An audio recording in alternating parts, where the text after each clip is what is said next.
So మనం ఇంతవరకు ఏం చేసామంటే పేజ్ లేఅవుట్స్, రికార్డ్ టైప్స్, ఆబ్జెక్ట్లు క్రియేట్ చేసి వెళ్ళాం. సో ఇట్లా ఓన్లీ లైక్ లాజిక్స్ కాకుండా ఓన్లీ ఫ్రంట్ ఎండ్కి సంబంధించి, ఆ తర్వాత యూజర్ మేనేజ్మెంట్కి సంబంధించి చూసాం. సో నెక్స్ట్ మనకున్నవి వచ్చేసి ఫార్ములా ఫీల్డ్స్, అంటే ఫీల్డ్ క్రియేట్ చేయడంలో మనకి ఫార్ములాస్ అనేసి ఉన్నాయి. ఇంకా తర్వాత బిజినెస్ లాజిక్ని ఆటోమేట్ చేసేదానికి వర్క్ ఫ్లోస్, ప్రాసెస్ బిల్డర్స్ వస్తాయి. సో ఇక్కడ ఫార్ములా అనేసి వీళ్ళ డెఫినేషన్ ఎలా ఇచ్చినారంటే, ఈ formula is an equation that makes calculations based on the data అనేసి ఇచ్చున్నారు. లైక్ ఏదన్నా సింపుల్గా క్యాలిక్యులేషన్స్ చేయడానికి ఫార్ములా ఫీల్డ్ అనేది యూస్ చేద్దాం. సో ఇప్పుడు మన సిచ్యువేషన్స్లో ఇక్కడ వ్యూ ఫీల్డ్స్కి వెళ్ళి న్యూ ఫీల్డ్ మీద క్లిక్ చేస్తే, సో ఇక్కడ మనకి చాలా ఫీల్డ్స్ అనేవి డిస్ప్లే అవుతున్నాయి, అంటే చాలా ఫీల్డ్ టైప్ అనేది. అందులో ఫార్ములా ఫీల్డ్ అనేసి ఒకటి ఉంది. సో వీళ్ళు ఇచ్చిన డెఫినేషన్ వచ్చేసి a read only field that derives its value from a formula expression you define. A formula field updated when any of the source field is changed. So దీని meaning వచ్చేసి like మనము రాసిన ఒక ఫార్ములాని base చేసుకొని ఈ formula field value అనేది update అవుతుంది. ప్లస్ ఆ వాల్యూ ఎప్పుడెప్పుడు చేంజ్ అవుతుంది అంటే కన్నా అందులో మనం ఇచ్చిన ఫీల్డ్స్ని బేస్ చేసుకొని అది చేంజ్ అవుతుంది. సో మనం ఒక ఎగ్జాంపుల్ చూద్దాం ఫార్ములాని క్రియేట్ చేసేదానికి. సో ఫస్ట్ వచ్చేసి ఇందులో ఉన్న ఫీల్డ్స్ చూద్దాం ఏమేమి ఉన్నాయి అనేసి. Okay, so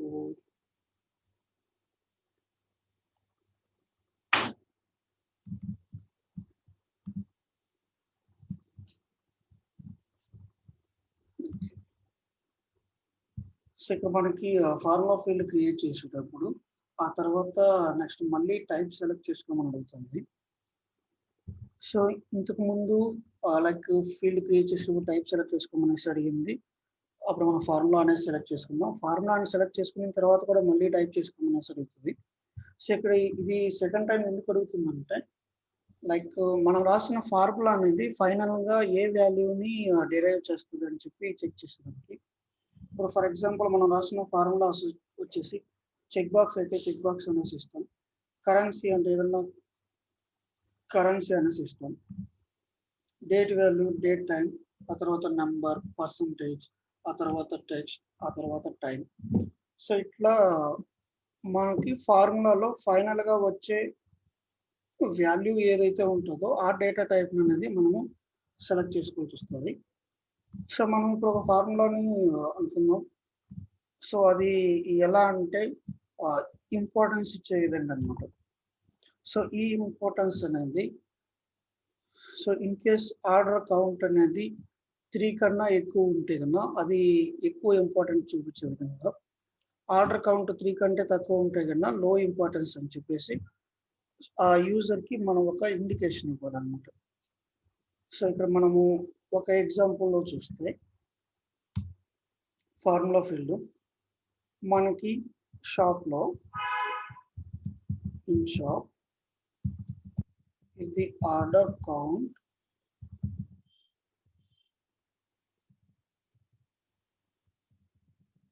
is less than 3,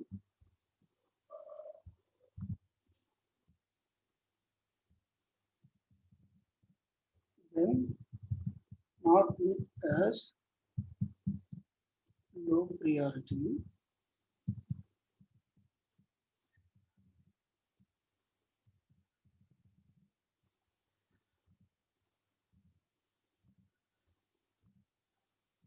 If the order count is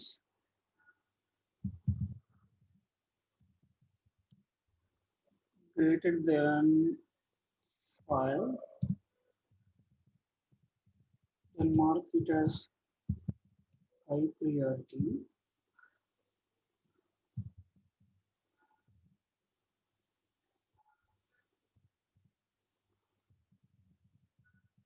If the order count is 6, in between 3 and 6, then make it as medium priority.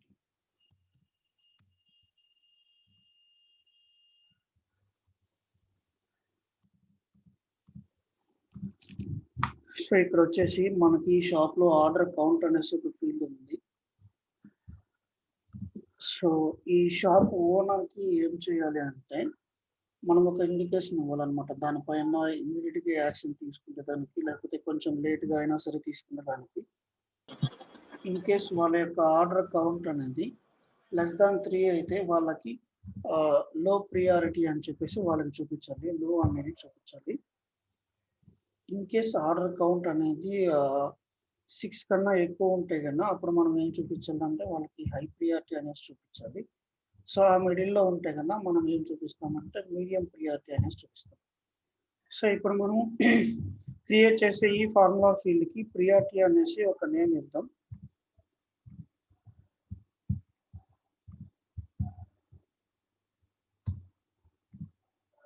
So ఇంకా తర్వాత మనము ఫైనల్ గా ఓవరాల్ గా రిటర్న్ చేస్తూ ఉండేది వచ్చేసి ఒక టెక్స్ట్ అనేది రిటర్న్ చేస్తున్నాం, అంటే లోనా హైనా మీడియమా అనేసి.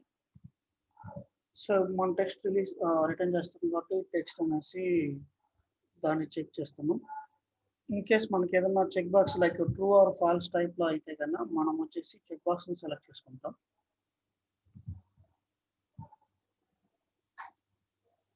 సో ఇక్కడ ఎలా ఉంది అంటే ఈ ఫార్ములా ఫీల్డ్ లో సపోర్ట్ చేసే డిఫరెంట్ ఫంక్షన్స్ అనేసి ఉన్నాయన్నమాట. లైక్ ఏమేమి ఫంక్షన్స్ సపోర్ట్ చేస్తాయి, ఏమేమి ఫంక్షన్స్ సపోర్ట్ చేయవు అని చెప్పేసి. సో ఇక్కడ ఈ ఏబిఎస్ అనేసి ఇప్పుడు మ్యాథ్స్ లో మనకి మాడ్ క్యాలిక్యులేట్ చేసానికి, అబ్సల్యూట్ వాల్యూ క్యాలిక్యులేట్ చేసానికి సో ఈ మ్యాథ్స్ ఫంక్షన్స్ అనేది యూజ్ చేస్తారు. ఇక్కడ కేటగిరీ ఉందన్నమాట. మనకి ఏదన్నా ఫిల్టర్ చేసుకోవాలంటే కన్నా సో ఓన్లీ డే టైమ్స్ అయితే కన్నా so day to day time value day. So ఇక్కడ ఆల్మోస్ట్ ఆ నేమ్ ని బేస్ చేసుకొని అది చెప్తాను. సో నేమ్ ని బేస్ చేసుకొని చెప్తుంది. ఒక్క నిమిషం.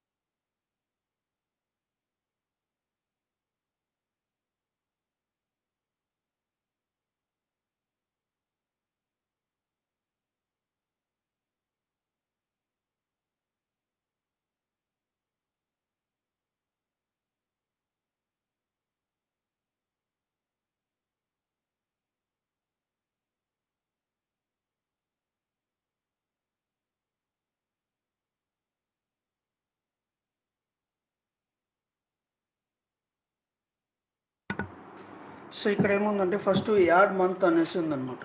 సో ఇప్పుడు మనం ఏదైనా డేట్ వాల్యూ ఇచ్చినప్పుడు దానికి మంత్స్ యాడ్ చేసేదానికి అది అనేసి ఇస్తారు. యాడ్ మంత్స్ అనేసి ఫంక్షన్ యూస్ చేస్తారు. డేట్ అనేది దేనికి యూస్ చేస్తామంటే కన్నా సో దానిపైన క్లిక్ చేస్తే ఇట్లుందనమాట. Like create a dates from year month and day అనేసి. సో మనం ఏదైనా ఒక డేట్ని క్రియేట్ చేయాలన్నా లేకపోతే ఒక డేట్ని డిరైవ్ చేయాలన్నా ఇది యూస్ చేస్తారు. సో డేట్ టైం వాల్యూని తీసుకొచ్చి దానికి అది యూస్ చేస్తారు. ఆ తర్వాత డేట్ వాల్యూ, ఆ తర్వాత డే, హవర్. ఇప్పుడు ఫర్ ఎగ్జాంపుల్ డే అనేసి ఉంటే ఎలా ఉంటుందంటే ఈ ఫంక్షన్ యూజ్ చేసి అందులో ఒక డేట్ ఫీల్డ్ కన్నా దాంట్లో కన్నా ఇస్తే కన్నా సో అది 1 నుంచి 31 వరకు డేస్ అంటే ఏ డే అనేది చూపిస్తుంది. ఇన్ కేస్ మనం ఈ రోజు కన్నా చూస్తే కన్నా ఇది 31st డే అని మేబీ 22 డే అనేసి అవుట్పుట్ వస్తుంది. సో మనం ఒకసారి ఇది మనసు లైక్ మనం ఇట్లా చేంజ్ చేసుకుంటా పోతే కన్నా చిన్న చిన్న ఫంక్షన్స్ అక్కడ ఏమేమి ఉన్నాయి అని చెప్పేసి వస్తుంది. సో మన సిచ్యువేషన్లో ఏముందంటే ఇది షాప్. సో మనకి షాప్లో ఆర్డర్ అనేసి ఒక ఫీల్డ్ ఉంది. సో వాళ్ళు ఇచ్చిన కండిషన్స్ వచ్చేసి ఆర్డర్. సో ఆర్డర్ అనే ఫీల్డ్ మీద రాయాలి. ఆర్డర్ కౌంట్ అనేది లెస్ దాన్ 3 అనేసి ఉంది. సో ఆర్డర్ కౌంట్ అనేది లెస్ దాన్ 3 అనేసి ఉంది. సో ఈ లెస్ దాన్ 3 అన్నప్పుడు దానికి వాల్యూ మనం ఏమి ఇవ్వాలి అని అంటే కన్నా లెస్ దాన్ 3 అని ఉన్నప్పుడు మనము లో అనేసి ఇవ్వాలి. సో నెక్స్ట్ ఇంకో కండిషన్ ఏముంది, ఆర్డర్ కౌంట్ అనేది లైక్ గ్రేటర్ దాన్ 6.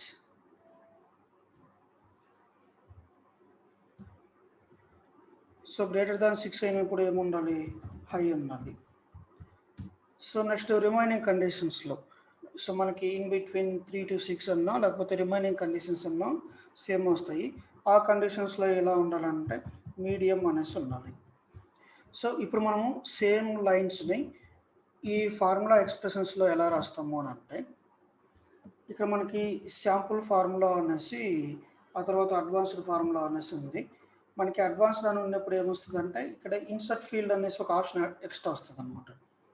సో వీటిని ఏమంటారంటే మెర్జ్ ఫీల్డ్స్ అనేసి అంటారు. మనకి ఏమన్నా ఫీల్డ్స్ ఉంటాయి కదా లైక్ మన ప్రొఫైల్ కానీ యూజర్ కానీ రోల్స్ కానీ అలాంటి వాటిని మన కండిషన్స్లో ఇంక్లూడ్ చేయాలంటే కన్నా ఇక్కడ ఇంక్లూడ్ చేయొచ్చు.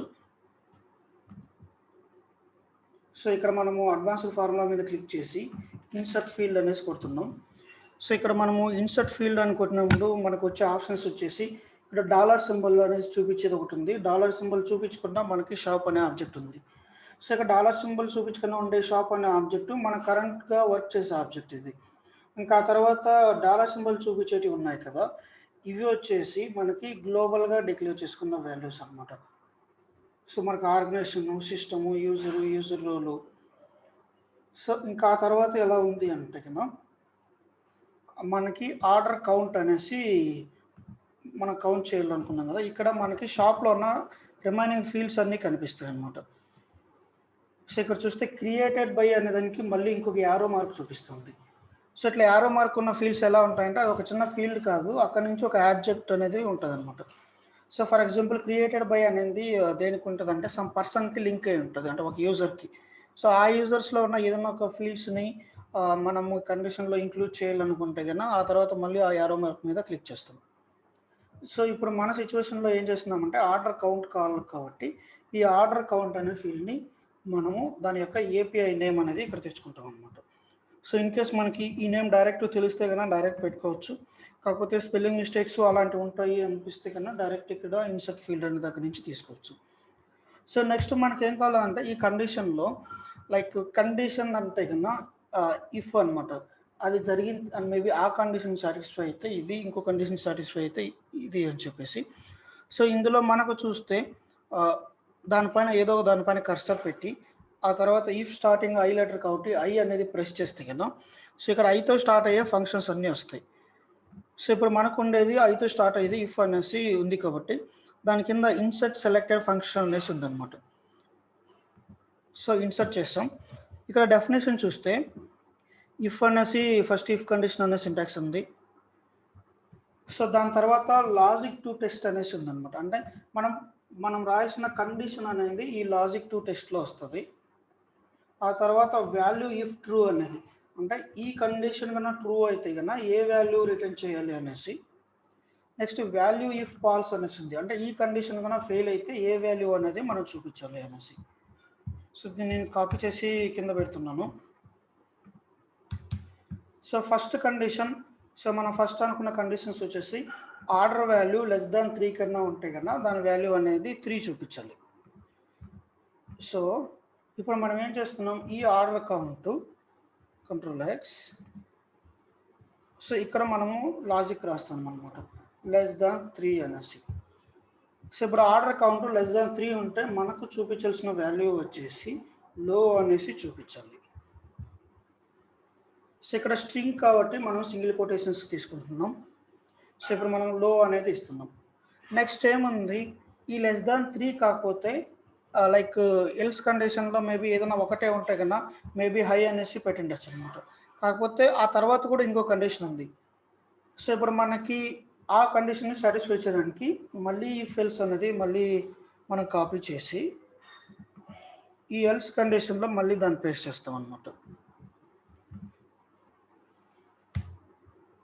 సో ఇప్పుడు ఏమైందంటే మళ్ళీ సేమ్ ఎల్స్ కండిషన్లో ఇంకొక కండిషన్ చెక్ చేయాల్సి వస్తుంది. ఆ కండిషన్ వచ్చేసి ఆర్డర్ కౌంట్ అనేది గ్రేటర్ దాన్ 6 ఉంటే కన్నా అప్పుడేమనేసి మనం చూపించాలి,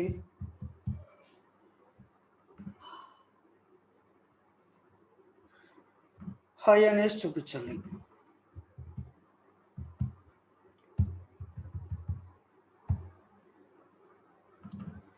సో ఇప్పుడు ఇవి రెండు కండిషన్స్ సాటిస్ఫై కాకుండా రిమైనింగ్ ఏదన్నా మిగిలి ఉంటే కన్నా అంటే వేరే కండిషన్లో ఏం చూపించాలంటే మీడియం అనేది చూపిస్తాం.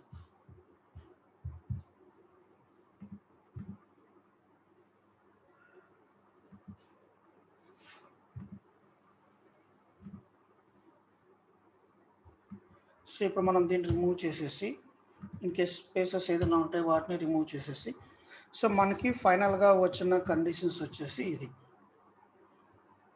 సో మనము ఫస్ట్ ఇట్లాంటివి ఏదైనా ఫార్ములా ఫీల్డ్స్ కానీ లేకపోతే ఈవెన్ కోడింగ్లో మనం ఏదైనా చేయాలనిపించినప్పుడు ఆ కోడింగ్ సింటాక్స్ కన్నా ముందు ఏం చేయాలంటే ఆ కోడింగ్ కండిషన్స్ అనేది మనం రాసుకోవాలి. సో మనం రాసుకున్న కండిషన్స్కి చిన్నగా సింటాక్స్ అప్లై చేస్తే ఆ తర్వాత ఆ లాజిక్ అనేది డెవలప్ అవుతుంది. సో మనం ఫస్ట్ చూసింది వచ్చేసి ఆర్డర్ అనేది 3 కంటే తక్కువ ఉంటే లో అనేది చూపించాలి అనేసి. సో దానికి మనం ఏం చేసామంటే ఇక్కడ ఒక ఇఫ్ కండిషన్ అనే దాన్ని అంటే కండిషన్స్ అంటే ఇఫ్ అనే దాంతో కండిషన్స్ అనేది స్టార్ట్ అవుతాయి కాబట్టి సో మనం ఆ ఇఫ్ అనే దాన్ని సెలెక్ట్ చేసుకున్నాం. సో ఈ ఇఫ్ అనేది సెలెక్ట్ చేసుకున్న తర్వాత ఏమైందంటే అందులో లాజిక్ టెస్ట్ అనేసి ఉందంటే లాజిక్ టెస్ట్ అంటే కండిషన్ అనేది ఇక్కడ పెట్టాలి. ఆ కండిషన్ ట్రూ అయినాక వచ్చే వాల్యూ ఇఫ్ ట్రూ అనేది ఉంది కదా ఆ ప్లేస్లో మనం పెడతాం. నెక్స్ట్ ఆ తర్వాత లైక్ ఇంకేమైనా జరగాల లేకపోతే నెక్స్ట్ ఏం జరగాలంటే ఫెయిల్ అయితే ఏం జరగాలి అనేది వాల్యూ ఇఫ్ ఫాల్స్లో మనము డిక్లేర్ చేస్తాం. ఇది ఇట్లా ఎన్ని చైన్స్లో కూడా అంటే చైన్స్ అనేది ఎంతవరకైనా వెళ్ళొచ్చు అనమాట. మనకి దీనికి క్యారెక్టర్స్కి కొన్ని లిమిట్స్ ఉన్నాయి. లైక్ ఎన్ని ఫీల్డ్స్ని అంటే ఎన్ని క్యారెక్టర్స్ని అలౌ చేయొచ్చు అని చెప్పేసి. సో దీనికి మనం ఇప్పుడు సేవ్ చేద్దాం. ఇక్కడ ఉంది treat blank fields as zero, treat blank fields as null అనేసి. మనం ఏదైనా క్యాలిక్యులేట్ చేసేటప్పుడు ఏదైనా బ్లాంక్ ఉంటే కన్నా లైక్ అందులో వాల్యూస్ ఏం లేకపోతే కన్నా జీరోగా కన్సిడర్ చేయాలా బ్లాంక్గా కన్సిడర్ చేయాలా అని చెప్పేసి. మనది కౌంట్ కాబట్టి జీరోగా కన్సిడర్ చేద్దాం. ఇన్కేస్ ఏదైనా స్ట్రింగ్ ఫీల్డ్స్ అయితే కన్నా బ్లాంక్గా కన్సిడర్ చేయాలి. సో దాని తర్వాత క్లిక్ ఆన్ నెక్స్ట్.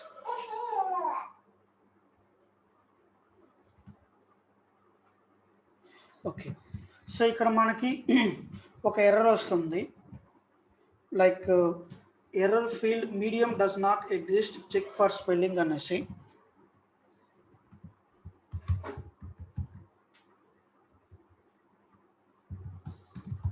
సో ఇదేంటంటే కన్నా మనము ఇక్కడ హైకి ఆ తర్వాత లోకి సింగిల్ కొటేషన్స్ ఇచ్చాము అంటే అది ఒక స్ట్రింగ్గా కన్సిడర్ చేస్తుంది. ఇన్కేస్ మనం మీడియం అనేసి ఇలా ఇస్తే ఏం చేస్తుంది అంటే అది ఫస్ట్ ఈ మీడియం అనే దాంతో ఏదైనా ఫంక్షన్ ఉందో లేదో టెస్ట్ చేస్తుంది. ఆ ఫంక్షన్ టెస్ట్ చేసినప్పుడు వాళ్ళు ఇన్కేస్ ఏదైనా లేకపోతే వాళ్ళు ఇచ్చే ఎర్రర్ మెసేజ్ వచ్చేసి field medium does not exist or check for spelling. Maybe ఇది ఒక ఫీల్డ్ కోసంగా ట్రై అంటే అట్లాంటి ఫీల్డ్ ఏదైనా ఉందో లేదో అని చెప్పి వెరిఫై చేసి ఆ తర్వాత లేదు కాబట్టి అందులో స్పెల్లింగ్ మిస్టేక్ ఏదో ఉన్నట్టుంది దాన్ని చూడమని చెప్పి చెప్తున్నారు అనమాట.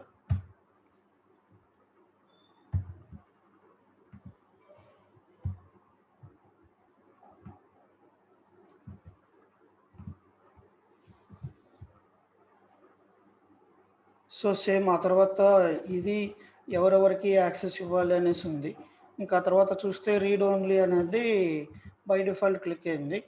సో దాని మీనింగ్ వచ్చేసి ఈ ఫీల్డ్ వచ్చి ఓన్లీ మనము రీడ్ చేయగలుగుతాం కానీ దాంట్లోకి డేటా అనేది డైరెక్ట్గా ఇవ్వలేము. ఇది ఎందుకంటే కండిషన్స్ బేస్ చేసుకొని అదే డిరైవ్ అవుతుంది. నెక్స్ట్ ఏ ఫీల్డ్ లేఅవుట్స్లో ఆ ఫీల్డ్ని యాడ్ చేయాలనేసి చెప్తున్నాం.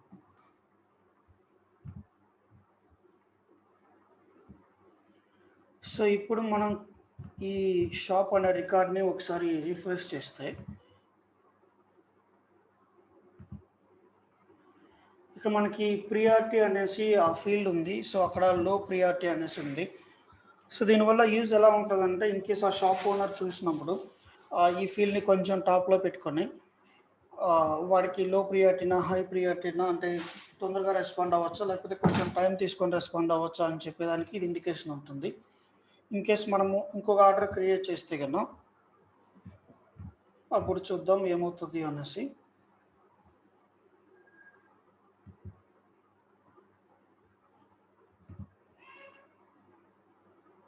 సో ఇప్పుడు ఏముందంటే ఆర్డర్ కౌంట్ అనేది 3కి వచ్చింది. సో ఆర్డర్ కౌంట్ అంటే 3 అనేది <3 కాబట్టి ఆ తర్వాత ఇది <6 లేదు కాబట్టి ఇంకా ఎల్స్ కండిషన్స్లోకి వెళ్ళి ఆ తర్వాత మీడియంలోకి వస్తుంది. సో ఇది ఎలా అంటే వాల్యూస్ ఎలా క్యాలిక్యులేట్ అవుతాయి అని అంటే, so again formula field priority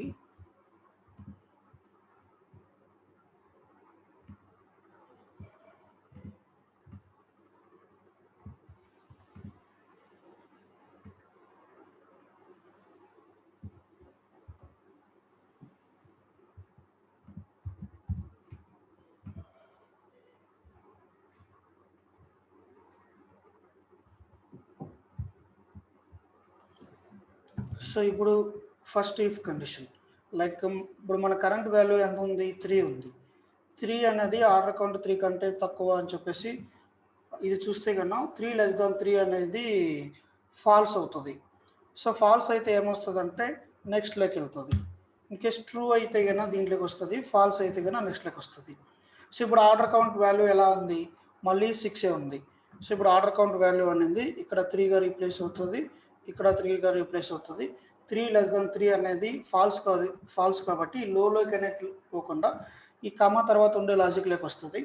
so ఇక్కడ ఏముందంటే మళ్ళీ ఇంకో ఇఫ్ కండిషన్ ఉంది కాబట్టి ఇక్కడ 3 > 6 అనేసి ఉంది. ఇది 3 > 6 అనేది ట్రూ అవ్వదు, ఫాల్స్ అవుతుంది కాబట్టి ఇప్పుడు ఫాల్స్ కండిషన్లోకి వస్తుంది.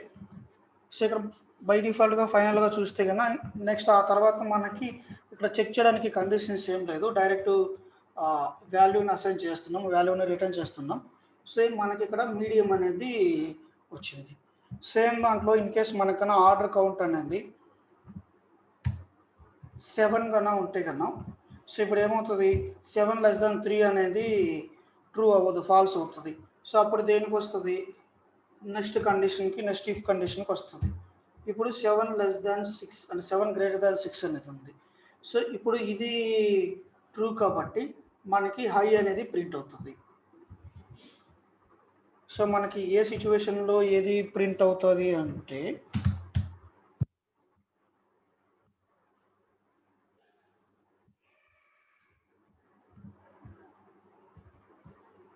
మనకి ఇనిషియల్గా 2 ఉన్నప్పుడు ఈ లో అనేది ప్రింట్ అవుతుంది. ఆ తర్వాత వాల్యూ అనేది 3 ఉన్నప్పుడు ఈ మీడియం అనేది ప్రింట్ అవుతుంది. ఆ తర్వాత వాల్యూ అనేది 7 ఉన్నప్పుడు ఈ హై అనేది ప్రింట్ అవుతుంది.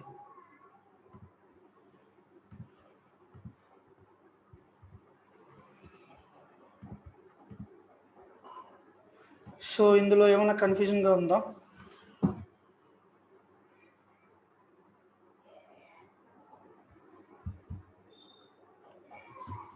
కృష్ణవేణి గారు అర్థమవుతుందా, లేకపోతే ఏదైనా కన్ఫ్యూజన్ కనిపిస్తుందా? అర్థమైంది, సూపర్ క్లియర్ గానే. పృథ్వీ అర్థమైందా? కన్ఫ్యూజన్ ఏం లేదండి, క్లియర్ గానే ఉంది ఇది. ఓకే. సో ఇప్పుడు మనకి ఎలా ఉంటాయంటే ఈ ఫార్ములా ఫీల్డ్స్ అనేది కంప్లీట్గా అంటే కంప్లీట్ ఫార్ములా ఒకేసారి రాయాలంటే కన్నా పెద్ద పెద్ద కండిషన్స్ ఉన్నప్పుడు కష్టం అనిపిస్తుంది. సో మనం ఏం చేస్తామంటే ఈ నోట్ ప్యాడ్ తీసుకుని ఫస్ట్ మనకు కావాల్సినవి ఇక్కడ ట్రై చేస్తాం అనమాట. అంటే ఈ సింటాక్సెస్ మర్చిపోయి ఇప్పుడు మనకి ఏదైతే కండిషన్స్ ఉన్నాయో ఆ కండిషన్స్ ఇట్లా నార్మల్గా రాస్తాం. ఆర్డర్ అనేది మేబీ <3 ఉన్నప్పుడు ఒకటి. సో ఆ తర్వాత మేబీ ఇది ఏదైనా అండర్ కండిషన్స్ ఉంటాయన్నమాట, ఓన్లీ సమ్ పర్టికులర్ యూజర్కి అయితే మాత్రమే ఇలా చేయాలి అనేసి. సో అప్పుడు మనం ఆ యూజర్ యొక్క ప్రొఫైల్నో లేకపోతే రోల్నో ఏదో దాన్ని తీసుకొని చేస్తాము. సో ఇట్లా ఏమవుతుందంటే మనం కండిషన్స్ అన్నీ ఫస్ట్ ఒక చోట రాసుకుంటే ఏమవుతుందంటే నెక్స్ట్ ఫార్ములా ఫీల్డ్ జనరేట్ చేసేటప్పుడు కండిషన్స్ మిస్ అవ్వవు అనమాట. So in case syntax miss అయితే ఎలా ఉంటుందంటే వాళ్ళే చెప్తారు. ఇక్కడ మనకి ఎర్రర్ మెసేజ్ వచ్చింది కదా, field medium does not exist అని చెప్పేసి, అట్లా ఏదో ఒక ఎర్రర్ మెసేజ్ వస్తుంది. ఆ ఎర్రర్ మెసేజ్ని మనం చదివితే కన్నా అది స్పెల్లింగ్ మిస్టేకా లేకపోతే లాస్ట్లో సింటాక్స్ మిస్టేకా అని చెప్పేసి చూపిస్తుంది. సో ఇందులో మనకి ఇంకా వచ్చే ఎర్రర్స్ ఎలా ఉంటాయంటే మేబీ మనం అడిషనల్గా ఇంకొక కామానో లేకపోతే ఏదైనా పెట్టామంటే కన్నా, సో ఇప్పుడు మనం ఎక్స్ట్రాగా కామా అని పెట్టాము. సో వాళ్ళు ఏం చేస్తారంటే ఎక్స్పెక్ట్ చేసేది సో ఎక్స్ట్రాగా లైక్ ఈ బ్రాసెస్ వచ్చిందని చెప్పేసి చూపిస్తుంది. సో మనకు అట్లా చూపిస్తుంది అనమాట, అంటే ఏమేమి ఉన్నాయి అనేసి. సో ఇంకా ఈ ఫంక్షన్స్ చూస్తే కన్నా ఒకసారి మీరు ట్రై చేయండి వీటిని ఓన్గా చదివేదానికి.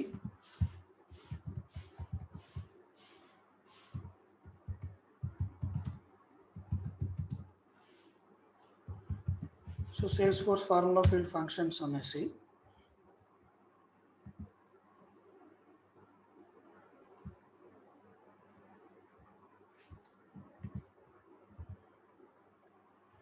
సో ఇక్కడ వాళ్ళు ఇచ్చినారు అనమాట.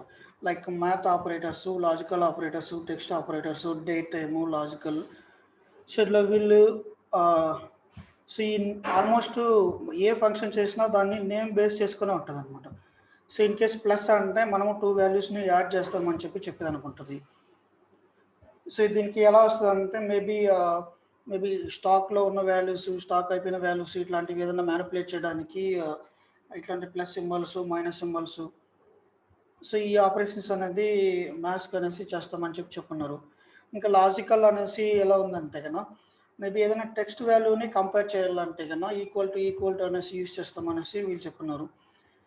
If 2 values are equal and so మనం అక్కడ ఈక్వల్ అనేసి అయినా యూజ్ చేయొచ్చు, లేకపోతే ఈక్వల్ టు అనేసి అయినా యూజ్ చేయొచ్చు అనేసి ఉంది. నాట్ ఈక్వాలిటీకి వీళ్ళు 2 సింబల్స్ ఇచ్చినారు అనమాట. ఈ less than greater than bracket అనేసి అవి 2 ఇచ్చున్నారు, ఆ తర్వాత నాట్ ఈక్వల్ టు అనేసి ఇచ్చున్నారు.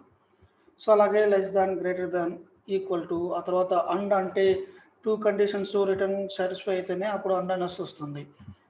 సో ఇప్పుడు మన ఎగ్జాంపుల్లో చూసుకుంటే కన్నా సో ఇప్పుడు ఏముంది,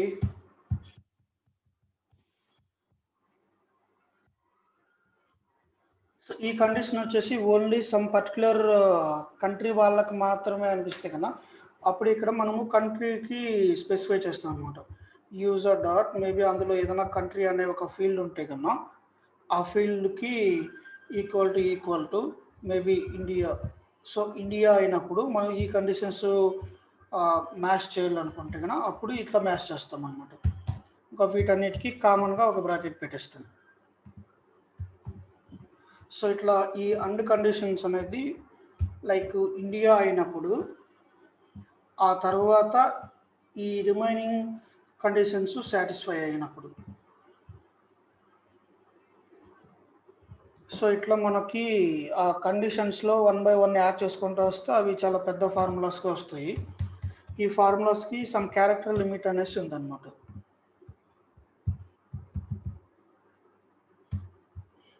so formulas, limits and restrictions అనేసి ఉంది. సో దీంట్లో ఏం చేస్తుందంటే అది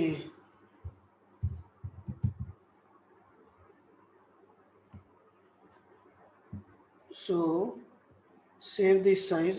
సో 400 bytes కంటే ఎక్కువ ఉంటే కన్నా ఆ ఫార్ములా అనేది ఎర్రర్తో వచ్చేస్తుంది, అంటే ఇన్ని క్యారెక్టర్స్ కంటే ఎక్కువ యూజ్ చేయకూడదు అనేసి. మేబీ ఒక క్యారెక్టర్కి 2 bytes వస్తాయేమో.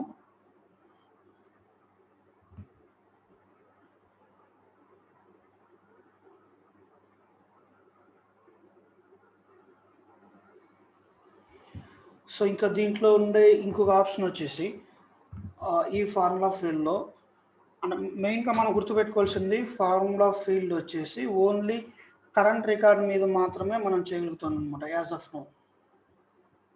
సో ఈ ఫార్ములా ఫీల్డ్ అనేది క్యాలిక్యులేషన్స్ దేని మీద చేస్తుంది, కరెంట్ రికార్డు, ఆ తర్వాత కరెంట్ రికార్డుకి ఏదైనా పేరెంట్ రికార్డు ఉంటే ఆ పేరెంట్ రికార్డు అనమాట.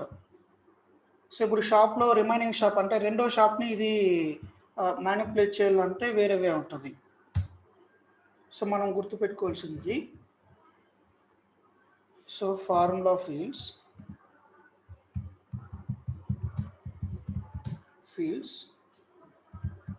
will work on current record and its parent record and with global objects. So ఈ గ్లోబల్ ఆబ్జెక్ట్స్ అంటే ఏంటివి అంటే కన్నా ఇక్కడ మనం ఇన్సర్ట్ ఫార్ములా అనుకుంటున్నప్పుడు ఇక్కడ ఏపీఐ అనేసి, ఆ తర్వాత ఆర్గనైజేషన్ అనేసి, ఆ తర్వాత ప్రొఫైల్ అనేసి సో ఇలా వస్తాయి కదా. ఇన్ కేస్ ఆ తర్వాత యూజర్ అనేసి, యూజర్లో ఉన్న ఫీల్డ్స్, ఆ తర్వాత యూజర్ ప్రొఫైల్ ఫీల్డ్స్. సో ఇట్లాంటి వాటి మీద మాత్రమే మనము ఈ ఫార్ములా ఫీల్డ్లో ఇన్వాల్వ్ చేయొచ్చు అనమాట. సో ఇవి కూడా ఎందుకు ఇన్వాల్వ్ చేయొచ్చు అంటే ఇవన్నీ కూడా మన లాగ్డ్ ఇన్ యూజర్కి లింక్ అయి ఉంటాయి అన్నమాట. సో అలాగని ఇప్పుడు ఫర్ ఎగ్జాంపుల్ దీనికి ఆబ్జెక్ట్ మేబీ అకౌంట్ అనే ఆబ్జెక్ట్ అసలు లింకే లేదు. సో వాటిని ఆ ఫీల్డ్స్ని మనం ఇక్కడ యూజ్ చేయలేము.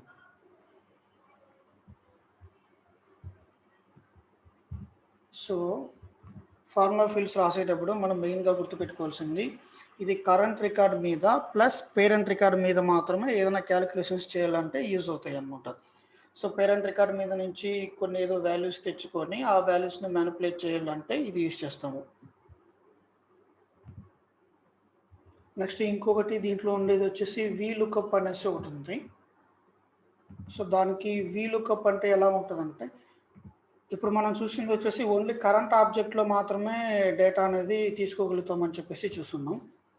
ఈ VLOOKUP ఏం చేస్తుందంటే ఈ కరెంట్ ఆబ్జెక్ట్ కాకుండా ఇంకొక ఆబ్జెక్ట్ అనమాట, లైక్ అంటే కరెంట్ రికార్డ్ కాకుండా సేమ్ దాంట్లో ఏదైనా వెరిఫై చేయాలంటేనో అప్పుడు ఈ VLOOKUP అనేది యూజ్ చేస్తాం. ఈ VLOOKUP అనేది మనం ఎక్సెల్లో ఎట్లా యూజ్ చేస్తామంటే వాయిస్ వినపట్టలేదండి.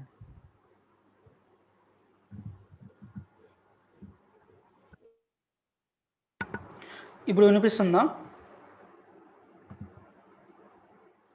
హలో, వినిపిస్తుందండి.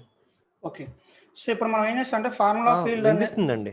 ఓకే, ఫార్ములా ఫీల్డ్ అనేది ఒక రికార్డ్ మీదే వర్క్ చేస్తుంది. ఆ రికార్డ్ అనేది కరెంట్ రికార్డు ప్లస్ దాని పేరెంట్ రికార్డు. సో ఈ కరెంట్ రికార్డు కానీ ప్లస్ కరెంట్ రికార్డుతో పాటు పేరెంట్ రికార్డు కానీ ఇది ఒక చైన్ ఆఫ్ లైన్స్తోనే వర్క్ అవుతుంది. అంటే multiple record at a time అనేది ఇది వర్క్ అవ్వదు. ఈ మల్టిపుల్ రికార్డ్స్తో కొన్ని లిమిటేషన్స్తో వర్క్ అవుతుంది. అది వచ్చేసి ఈ VLOOKUP అనేది. ఈ VLOOKUP అనేది ఏం చేస్తుందంటే వేరే దాంట్లో సెర్చ్ చేసేదానికి కానీ ఏదైనా స్మాల్ వాల్యుయేషన్స్ ఉంటే కన్నా దానికి వర్క్ చేస్తుంది. సో ఆ VLOOKUPకి డెఫినేషన్ వచ్చేసి ఆబ్జెక్ట్ టైప్, ఆ తర్వాత అందులో మనం చూపించాల్సిన ఫీల్డ్, ఆ తర్వాత ఆబ్జెక్ట్ టైప్, అందులో మనం క్వైరీ చేయాల్సిన వాల్యూ. సో ఈ VLOOKUP అనేది చాలా లిమిటేషన్స్ ఉంటాయి. మోస్ట్లీ ఓన్లీ రేర్ కేసెస్లో మాత్రమే యూజ్ చేస్తారు. నేనైతే ఎప్పుడు రాయలేదు ఈ VLOOKUPకి. సో దీంట్లో ఉన్న లిమిటేషన్స్ వచ్చేసి ఓన్లీ నేమ్ ఫీల్డ్ మాత్రమే వర్క్ అవుతుంది అని చెప్పేసి ఇచ్చినారు. లైక్ అన్ని ఫీల్డ్స్ అనేది చూపించదు. క్లియర్గా ఇక్కడ ఒక చోట ఉండాలి, formula field limitations VLOOKUP. Okay, so ఈ VLOOKUP అనేది ఓన్లీ నేమ్ అనే ఫీల్డ్ మీద మాత్రమే వర్క్ చేస్తుంది. అంటే ఒక స్టాండర్డ్ ఫీల్డ్ మీద మాత్రమే వర్క్ చేస్తుంది. మనం ఏ సిచ్యువేషన్లో యూజ్ చేస్తామంటే ఏమన్నా కామన్ సెట్టింగ్స్ ఉంటాయి కదా, ఆ సిచ్యువేషన్లో మాత్రమే ఈ VLOOKUP అనేది యూజ్ చేస్తాం.